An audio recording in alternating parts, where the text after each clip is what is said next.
Alexandra Post, and this is my theory of mind video for you this week for our discussion board. So I have a few different reactions to theory of mind. What really stuck out to me in Amanda's video at the beginning of the week was the connection of theory of mind to the power of social interaction and how integrated those two things are.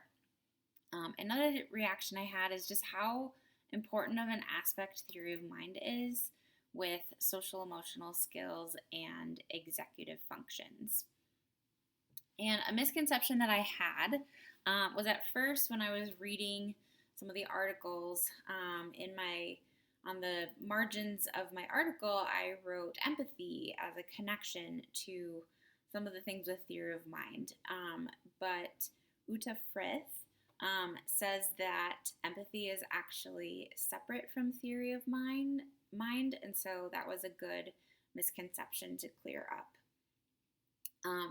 I think one of the biggest things is that reading about theory of mind has really helped me to understand my students with autism better. And I honestly really wish that I would have known about theory of mind when I first started teaching. Something that I'm kind of wondering is there were some examples of interventions for students who are struggling with theory of mind, but I'm wondering what that intervention looks like practically across different ages. And I just really love that nonsense word that Uta Frith said, mentalizing. That really helped me conceptualize what theory of mind is.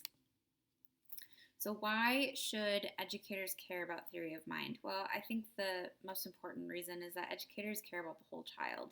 So we don't just care about academics or their math or reading scores. We care about everything about children, and we know that they are complex beings and that one thing affects the other, and so we need to care about this. Academically, there's a connection between language and theory of mind, and so that's just a helpful piece of information as we are meeting the needs of our students. I think another big one is the link with theory of mind and students with autism, and being able to kind of understand how their minds work and what we can do to meet their unique social and academic needs. And then lastly, really looking at the ongoing development of effective theory of mind across adolescence. This is really important for me as a 6th grade teacher. My students are 11 and turning 12 this year, and so they are definitely in that adolescent phase. And so understanding that theory of mind is not something that's one and done. It is part of child and adolescent development. So how does theory of mind relate to our course title? Well, theory of mind development is affected by environmental factors such as trauma.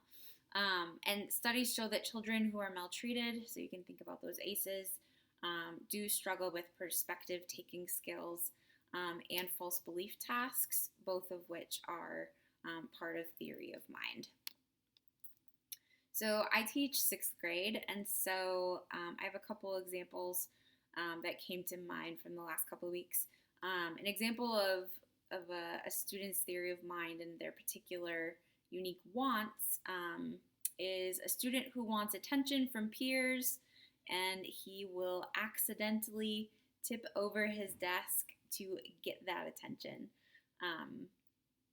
And then also another example with theory of mind and feelings is an example I had recently of a student feeling that she's being singled out by the teacher when her behavior is redirected. So those were a couple examples that came to mind. I am going to be honest that theory of mind still feels a little abstract to me and a little bit harder for me to kind of to grasp than other concepts that we've talked about so far.